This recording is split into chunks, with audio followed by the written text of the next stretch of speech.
É com muita alegria, né, que a gente retorna a essa casa para nós conversarmos sobre esse assunto, que é um assunto tão interessante. E a página vem assim como uma bênção, né? Porque sempre que a gente abre a página tem sempre a ver com aquilo que a gente vai falar. E a página fala exatamente de quê? Da influência que os espíritos encarnados fazem na nossa vida. Não é? Porque nós estamos todos mergulhados num oceano de ideias, de palavras, né? E os encarnados, eles se expressam através das palavras. E nós estamos bombardeados por influências tanto positivas quanto negativas, como a página colocou aí para nós. E é preciso que a gente esteja atento a isso, né? Para que a gente não se deixe levar pelas ideias alheias, porque você acaba sendo levado pelas ideias alheias. E o tema de hoje, ele vem nos falar dessa influência, só que é a influência dos desencarnados para conosco que estamos encarnados. Paulo de Tarso, ele vem e fala que nós estamos cercados por uma nuvem de testemunhas. Que testemunhas são essas? Eu acho muito interessante essa palavra que ele usa, porque quando você pensa em testemunha, o que você pensa, né? Aquele que está observando para, de alguma maneira, te julgar, não é assim? Então, eles estão nos observando. Então, o mundo espiritual convive conosco. Se nós fôssemos videntes, veríamos alguns dos espíritos desencarnados sentados aí, junto a nós, assistindo o trabalho da casa. Porque eles são encaminhados para virem estudar conosco. Todo mundo sabe disso, não sabe? Às vezes a gente fala assim, as pessoas ficam, ai não, que medo, ai. Né? Ficam com medo dos desencarnados, mas a gente tem que ter mais medo, às vezes, do encarnado. E eles nos influenciam. Então, Kardec, ele selecionou quase que um capítulo inteiro sobre isso, e as perguntas que me foram colocadas foram as de 456 a 472. E elas vão falar exatamente sobre a influência na nossa vida. Kardec começa, então, a perguntar. E para nós entendermos tudo isso, vamos começar do início. Quem sou eu? Quem somos nós? Somos espíritos.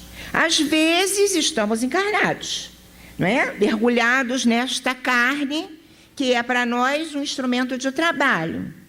Nós estamos na Terra como uma escola bendita para estudarmos, para aprendermos, para evoluirmos. Às vezes, estamos do outro lado da vida, desencarnados, sem esse corpo de carne, porque lá ele não nos é necessário, ele é da Terra e é aqui que ele fica quando cessa a vida física. Muito bem. Quando esse momento chega, que nós chamamos de morte, que é apenas o passar para a verdadeira existência, que somos espíritos, nossa verdadeira existência é espiritual. Quem somos? O que muda em nós? Hein?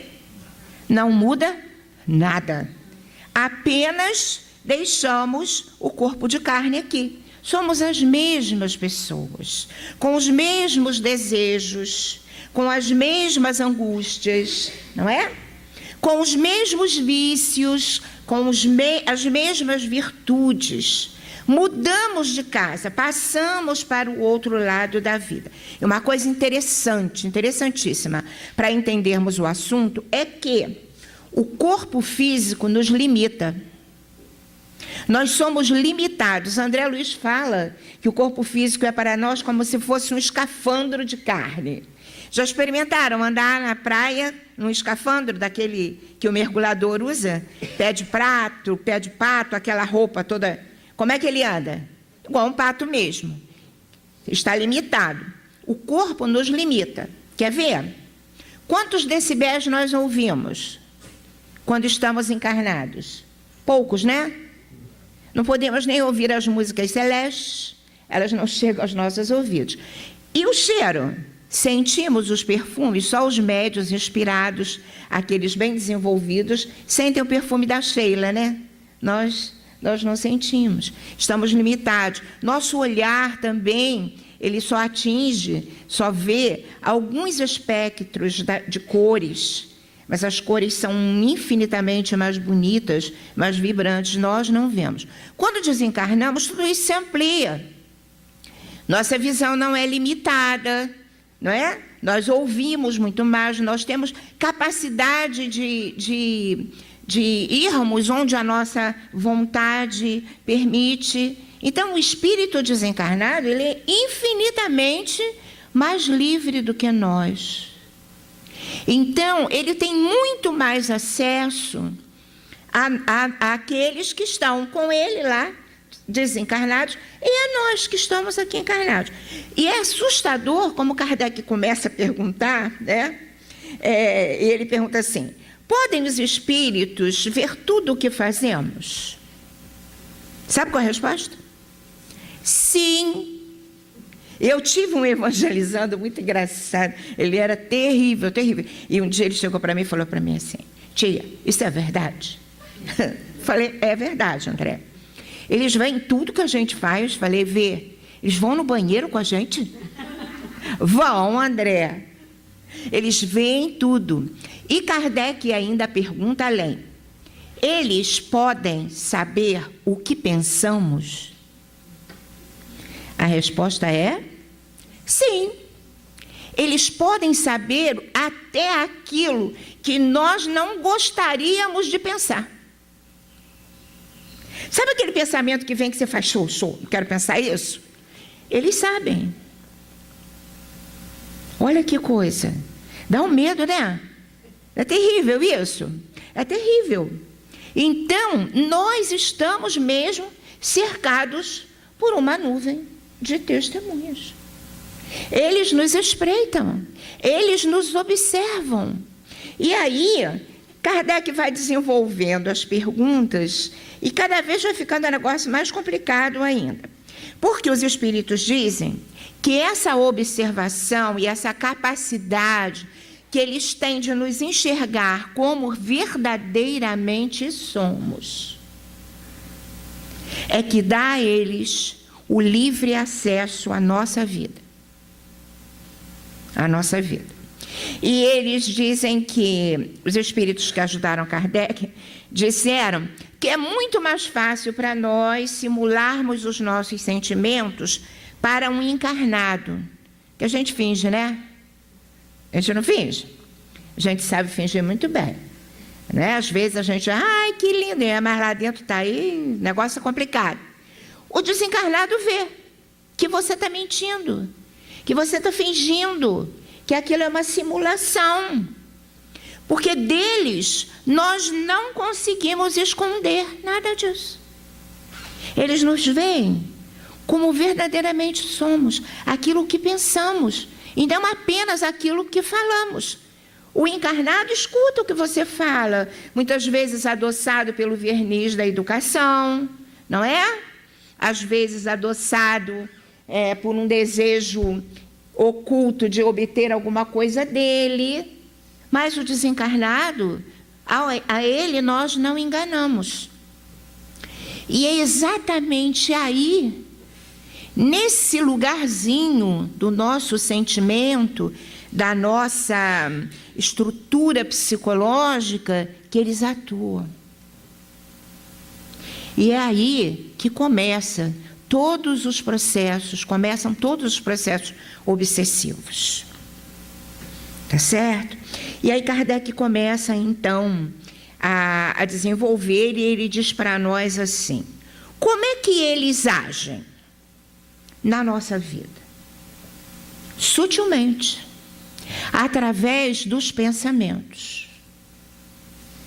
E então, todos nós sabemos que a nossa mente é uma fábrica de pensamentos. Nós estamos constantemente elaborando pensamentos, não é verdade? Os estímulos nos fazem pensar. Pensamos nas coisas que já passaram, pensamos naquilo que está acontecendo no momento, projetamos pensamentos para um futuro que talvez não aconteça. Então, é um fervilhar de emoções, de sentimentos, de pensamentos. A nossa cabeça, não é? Não é assim que nós somos? Uma confusão?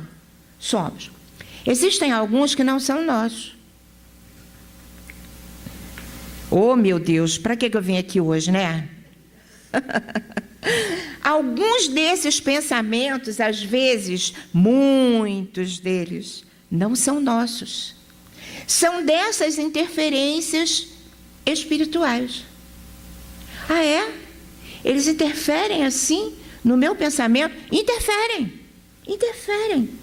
Muitas vezes eu estou pensando coisas que de repente eu paro e falo, não, por que eu estou pensando isso? Já aconteceu com vocês? Muitas vezes, não é?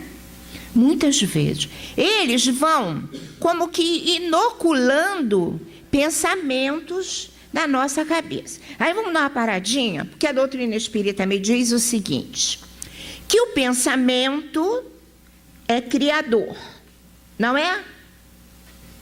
Como é que os espíritos desencarnados constroem as coisas do mundo espiritual?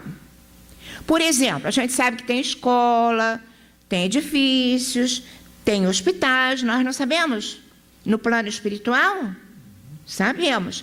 Temos notícias de cidades. Como é que aquilo tudo é construído? Com tijolo, cimento? Não, né? É construído pela força do pensamento. Kardec vai e traz para nós, na Gênese, a possibilidade da fotografia do pensamento. Não está lá? Está lá. Como é que acontece isso? Tudo que você faz começa onde? No pensamento. Ah, eu vou fazer uma comida hoje. Vou fazer assim, vou fazer assado, vou lá, vou comprar, né? Começa tudo aqui. Aonde? Aqui. Eu penso o que eu vou comprar, como é que eu vou fazer, né? Qual é o tempero que eu vou botar? Começa no pensamento. Ele se efetua no pensamento e se expressa na ação. Olha o perigo. Eu tenho pensamentos que não são meus. A página, o que a página falou? Vocês lembram da página? Linda, aliás, linda. Ela fala que nós estamos bombardeados por palavras vazias, vãs, que nos incitam a coisas que não são edificantes. Mas elas entram pelos nossos ouvidos. Nós ouvimos. Agora, não precisamos escutá-las, tá? Guardá-las em nós. Devemos prestar atenção em quê? Olha o que ele fala aqui, ó. Palavras faladas, palavras escritas, e dentre as expressões verbalistas articuladas ou silenciosas, porque nós lemos as palavras. Elas são silenciosas para o outro, mas para mim elas são vivas. Elas começam a fazer parte da minha vida, porque elas entram na minha mente. A tua mente encontrará, porém, palavras de vida eterna. Qual é o processo que eu uso quando eu estou lendo uma coisa e falo assim, isso não me serve? Eu vou parar de ler esse livro. Ou então eu vou parar de ler essa mensagem aí do WhatsApp, porque isso aí não leva a nada, bobagem, besteira. Como é que eu avalio tudo isso? Segundo o quê? Segundo a minha maneira de ser, aquilo que eu escolhi para mim, os meus valores. Não é assim que eu escolho? Não é? Há algumas pessoas que gostam, que escolhem.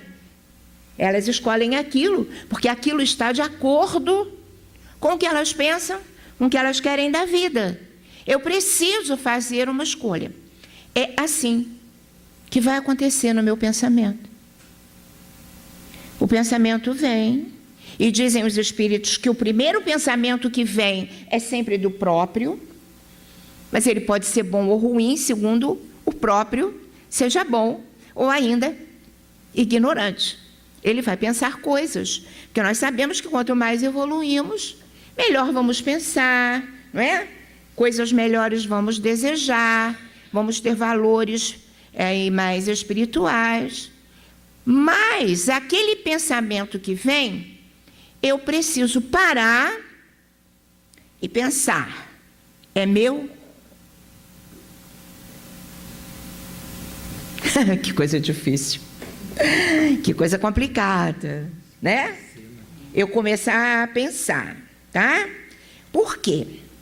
Porque se aquele pensamento que vem, ele não faz parte da minha estrutura psicológica, espiritual, ele não é meu.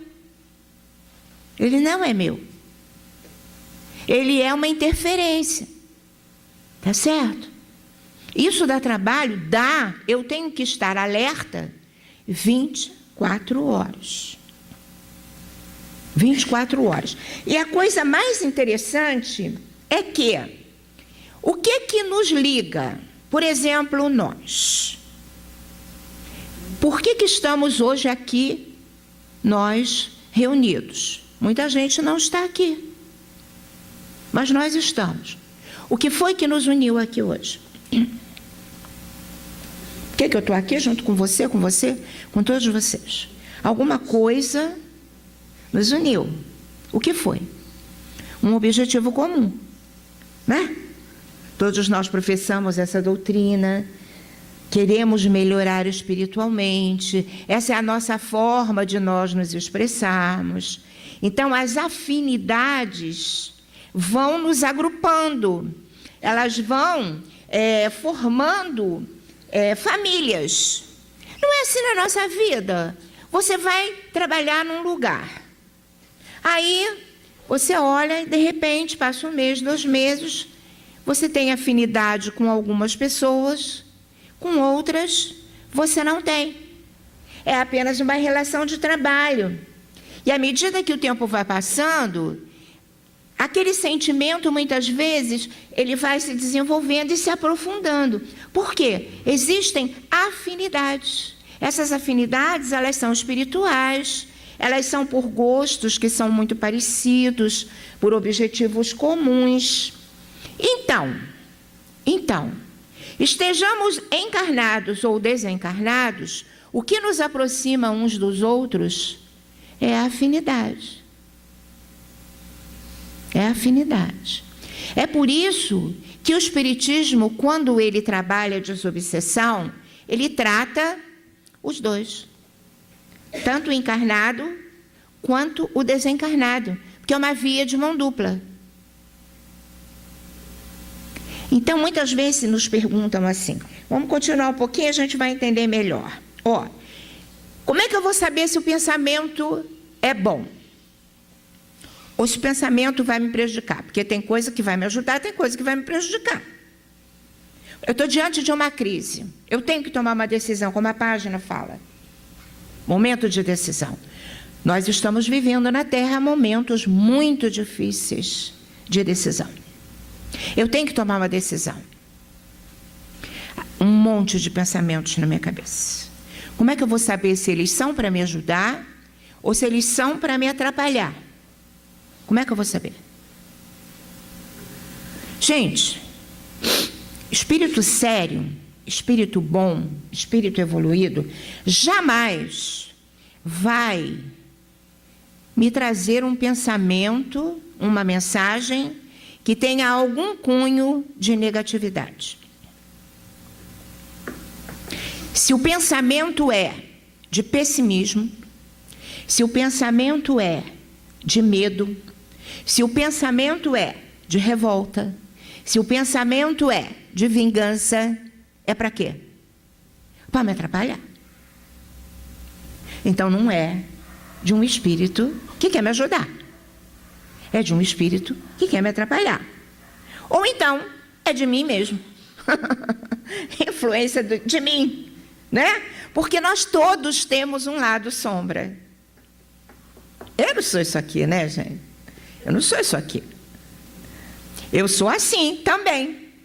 Porém, quando eu me defronto com alguma circunstância na minha vida, no meu trabalho, na minha família, na minha instituição que eu frequento, alguma circunstância que não está de acordo com aquilo que eu quero, olha o lado sombra, ele vem, ele aparece. E aí eu começo, às vezes eu não falo, porque eu não vou falar, né? Mas eu vou pensar. E eu já sei que o pensamento é criador, então eu estou criando, não é? Então, às vezes, eu sou um instrumento de discórdia, porque através do meu pensamento, que é plasmado em mim, ele fica plasmado em mim, no perispírito. Os espíritos que estão a fim de destruir a casa, eles me usam. Eles me usam, porque eles estão vendo em mim o quê? Uma afinidade de propósitos. Pensa bem, eu vou ao hospital visitar uma pessoa que está lá enferma, que eu não conheço, mas eu vou fazer essa visita fraterna.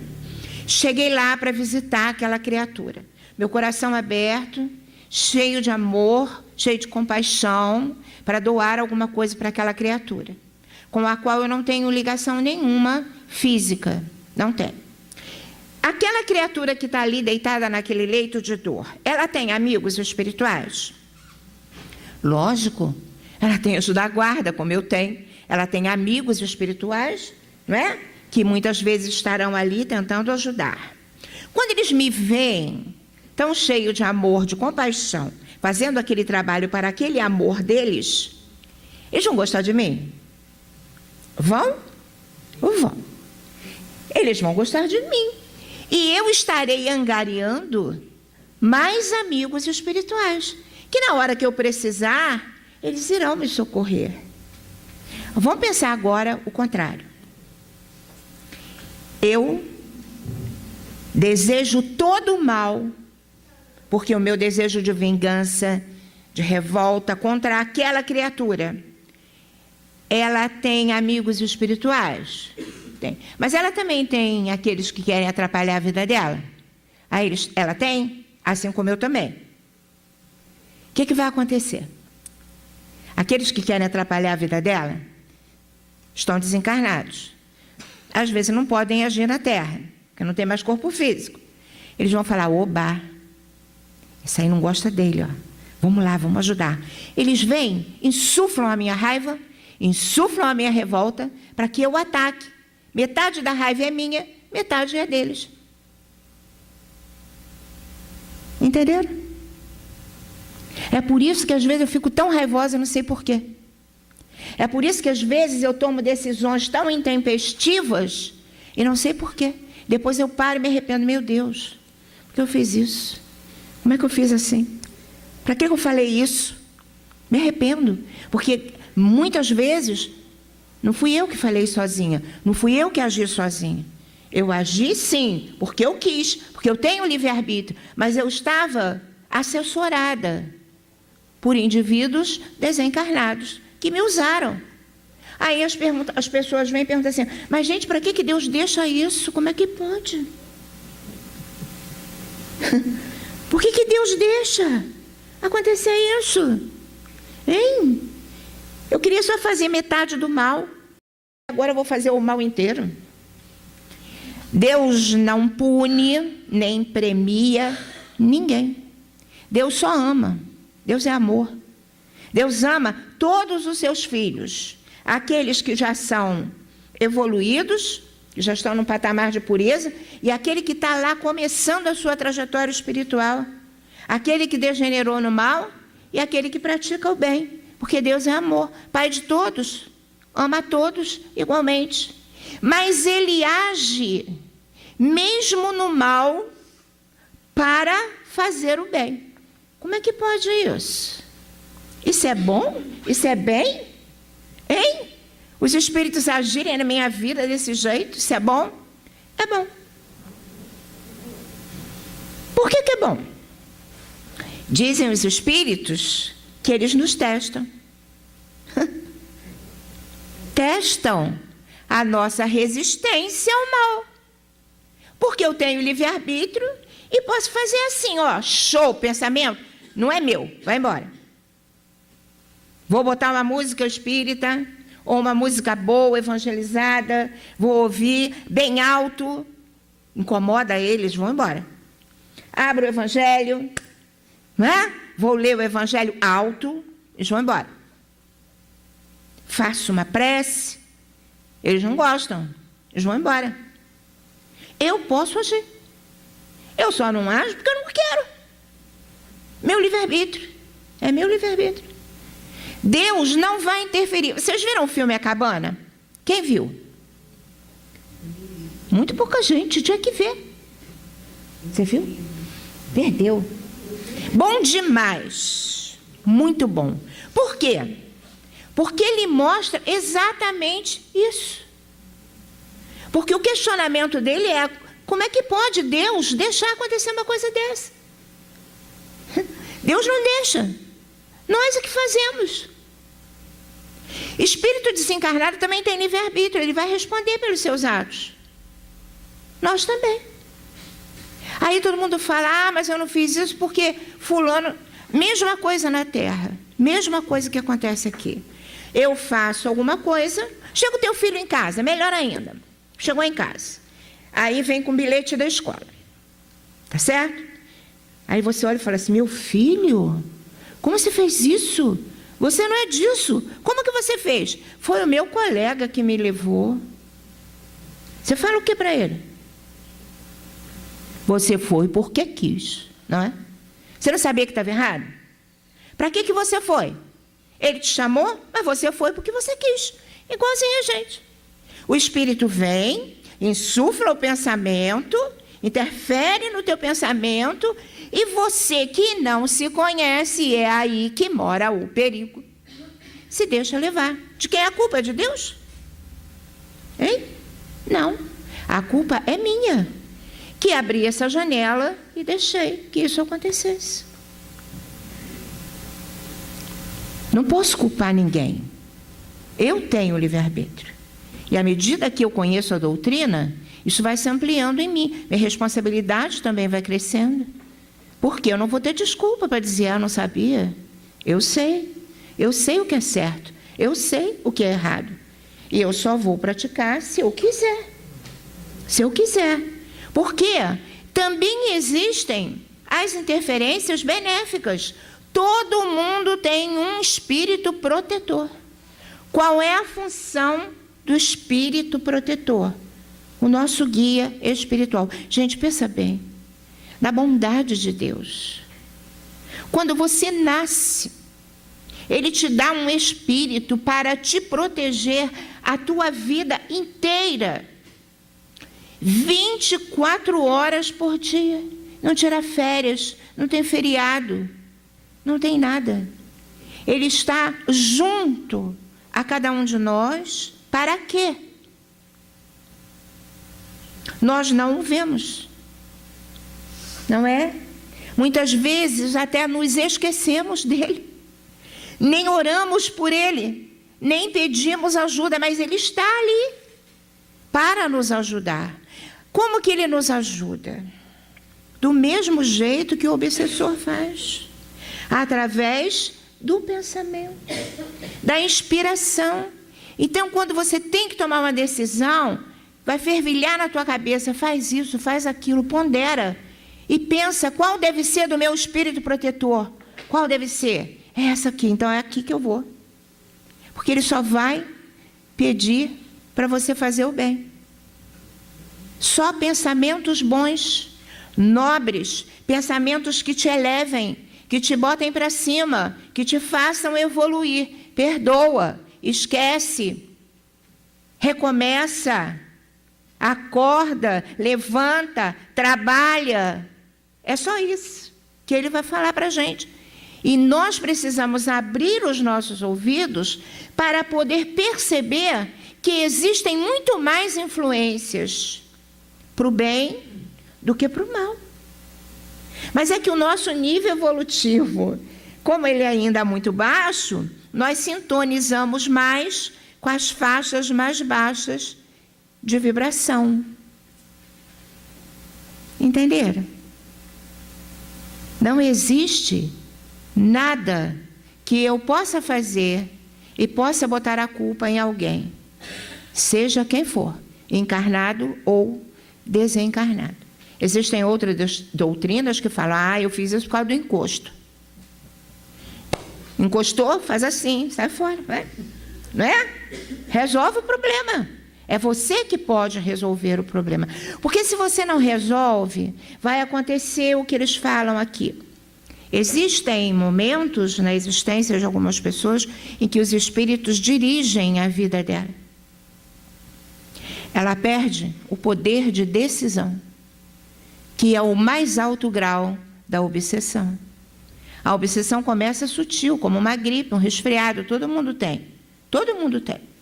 São essas interferências que vêm através do pensamento, e você às vezes luta 1 dia, 2 dias, 3 dias com ela, até o momento que você fala, não pode ser por aí, ai meu Deus, eu vou para o centro. Aí vem para o centro, toma passe, bebe água fluidificada, leva para casa água fluidificada, lê o evangelho e você fala, vou sair dessa, né? Mas, se você deixa, o que vai acontecendo?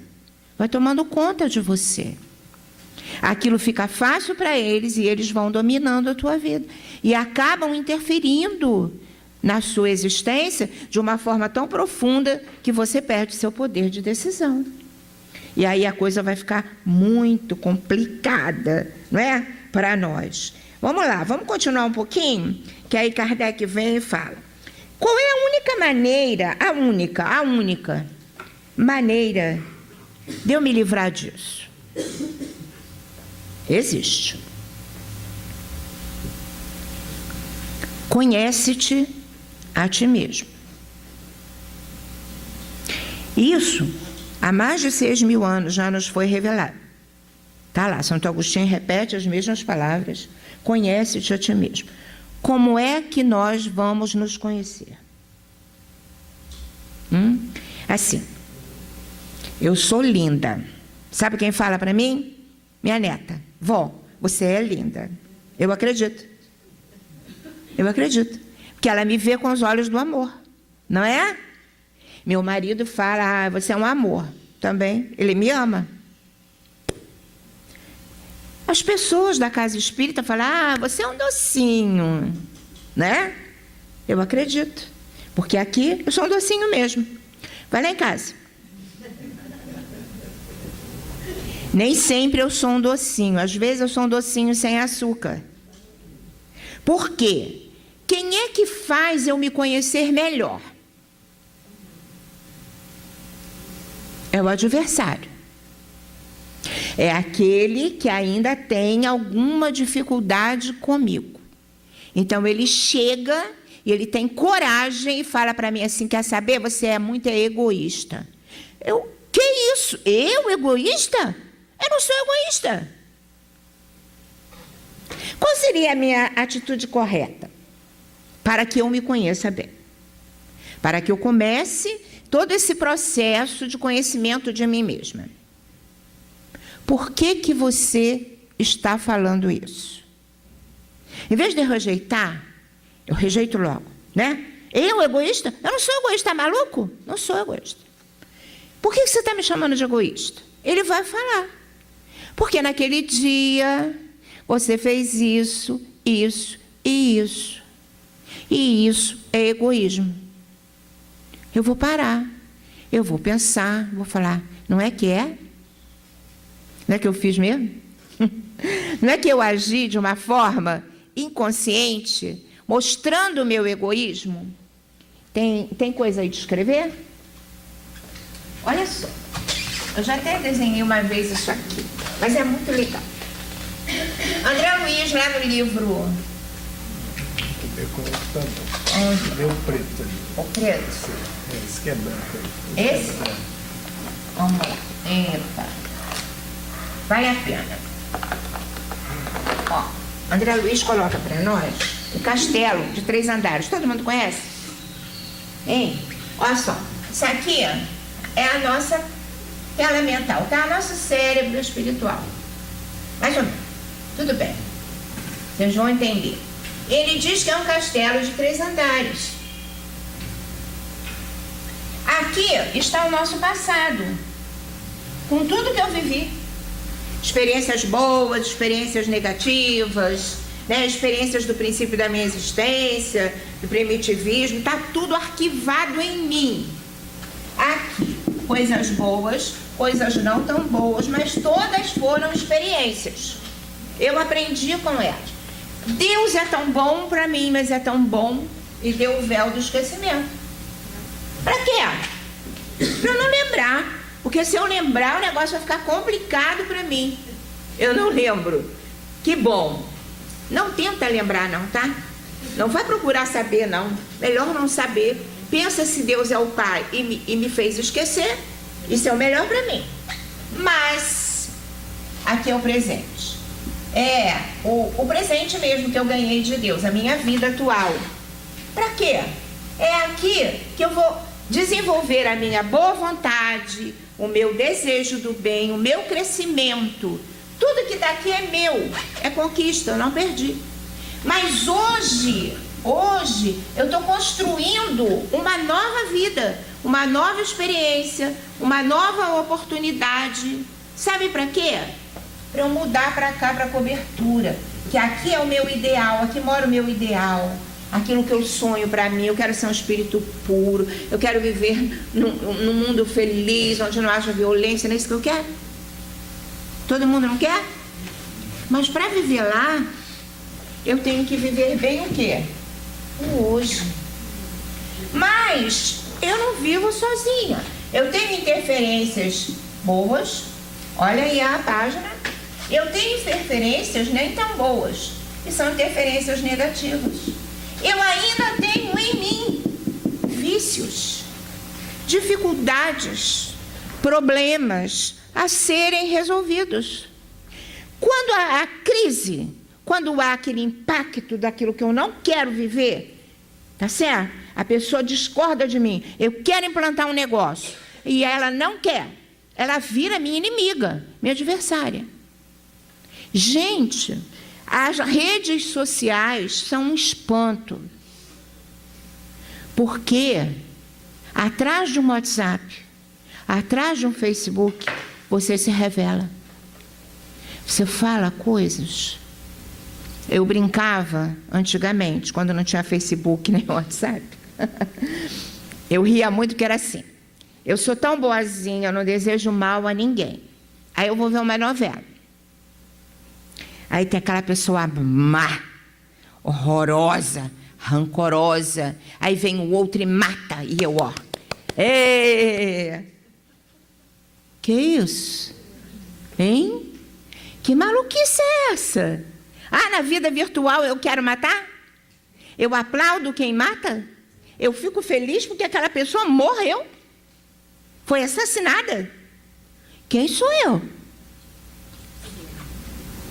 Tá aqui, ó. Sou eu. Vazou. Olha só que interessante. Veio à tona o que tinha aqui, porque o estímulo, ó, foi lá e tocou aqui, ó. Já matei. Eu já matei. Já fui assassino muitas vezes. Já roubei. Já subornei. Já corrompi. Já fiz tudo isso. E aí, a maneira como eu vivo, os estímulos que eu pus para a minha vida, vão fazer esse vazamento aí. E de repente me vejo eu me aplaudindo uma vingança. É porque a vingança ainda mora em mim. É o virtual. É isso que a gente está vendo. Às vezes uma pessoa de bem, você abre lá os comentários dessa pessoa, você fica assustada. Nossa, ela pensa isso. É isso que ela quer. Eu não sabia que ela era assim. Acontece com vocês? Pois é, acontece com a gente também. Nós somos todos assim. Nós temos essa postura social, envernizada, educada, mas dentro de nós ainda mora o perigo. E o estudo de hoje vem me alertar para isso. Eu preciso me conhecer, encarar isso de frente, é meu lado sombra. A Sheila, ela vem nos fala que isso é ponto morto que eu trago em mim. Nós trazemos pontos mortos, que precisamos torná-los vivos. E como que eu vou fazer isso? Eu vou até aqui, ó. Acabou? Sim. Ah, que bom. Como é que eu vou fazer isso? A doutrina espírita, ela tem instrumentos de socorro para mim. A primeira coisa que eu tenho que aprender é a orar. A oração é um canal direto que eu tenho com a espiritualidade superior. Na hora que eu estiver em desespero, na hora que eu estiver pensando bobagem, na hora que vier aquele pensamento tenebroso que fala para você, vai lá, mata, vai lá, faz isso, vai lá, se vinga. Você para e faz a sua prece, pede socorro, Senhor. Me ajuda. Me ajuda. Meu anjo guardião, me socorre. Para quê? Para que eu possa mandar fora essa influência, para que eu possa ouvir aquilo que vem e me diz, perdoa. Perdoa. Porque muitos desses que estão à nossa volta e que vêm nos influenciando dessa maneira, são cobradores do passado. A gente os rotula de obsessores, mas são nossos irmãos. E muitos deles estão lá batendo na porta, cobrando uma dívida que eu tenho do passado. E eles não permitem, não entendem, não perdoam que eu seja feliz nessa vida. Gente, olha, Divaldo Franco. A gente olha e fala, eu queria ser Divaldo, né?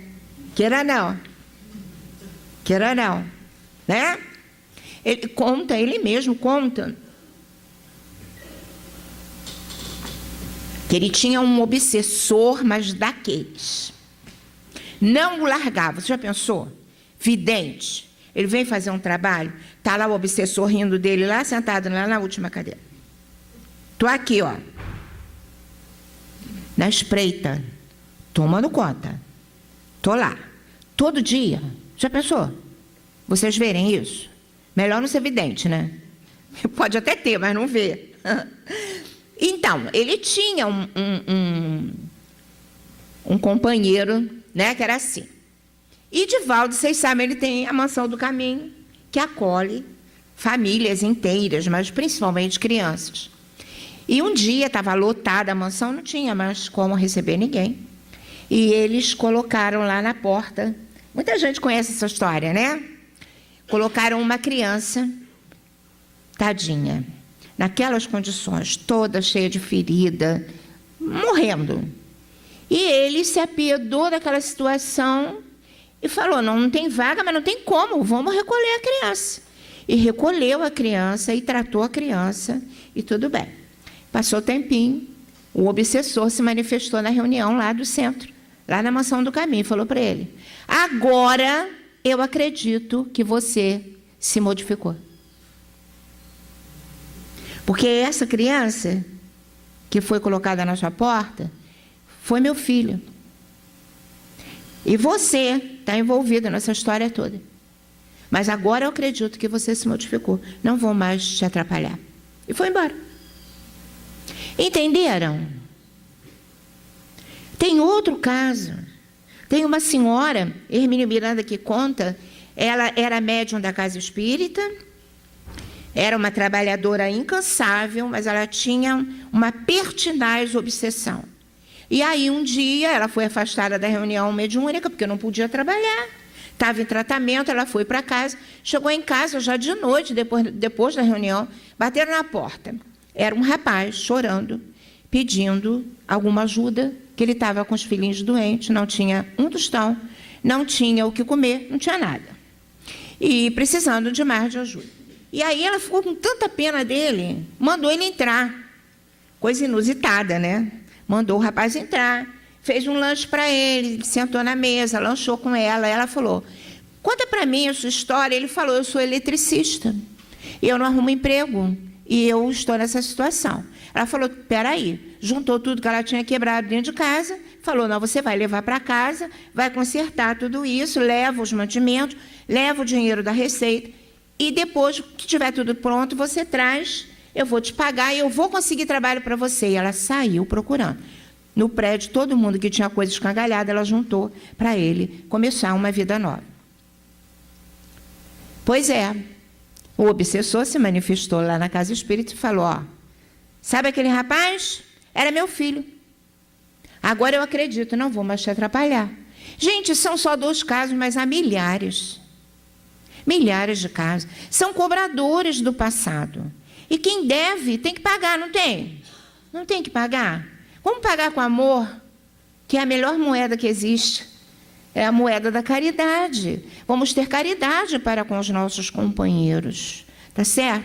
Outros se aproximam de nós por afinidade. Nós somos rancorosos, eles também são. E dizem os espíritos para nós que eles se divertem conosco, pregando-nos peças. Sabe para quê?